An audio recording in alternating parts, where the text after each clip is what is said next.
در دهه سربی رودنیتسا مقامات جسدهای البانی تبارانی را که در زمان جنگ کوسوو به هلاکت رسیده اند از قبرهای گمنام بیرون میکشند.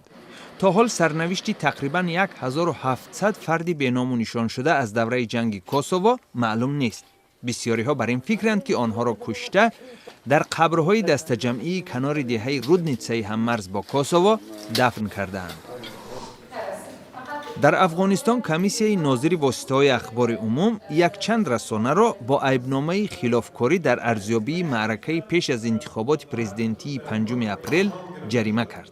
در یک نشست در شهر کابل اعلان شد که 13 شبکه تلویزیونی و یک رادیو مجازات شدند که آن از 90 تا 1310 دلار را تشکیل می‌دهد. در آذربایجان پدران و مادران فعالان بازداشت شده سازمان جانبدار دموکراتیا گرسنه‌نشینی 5 روزه‌شان را خاتمه بخشیدند. 8 فعال سازمان نیدا سال گذشته با عیبنامه طرح‌ریزی گردهمایی‌های اعتراضی ضد حکومتی بازداشت شده بودند.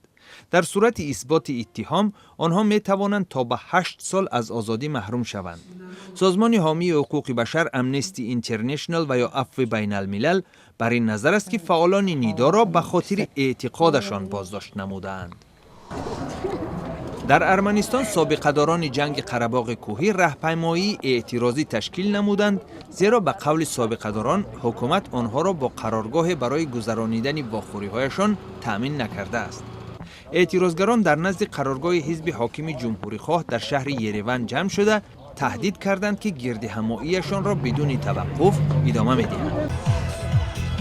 در یک نمایشگاه کتاب در پایتخت قرقیزستان شهر بیشکک روز جهانی کتاب و حق مؤلف تجلیل شد. در قرقیزستان کمتر از 10 مطبعه فعال می باشند. در سالهای صاحب استقلالی قرقیزستان در بیشکک شماره فروشگاه‌های کتاب در مقایسه با دوران شوروی 5 برابر کاهش یافته است.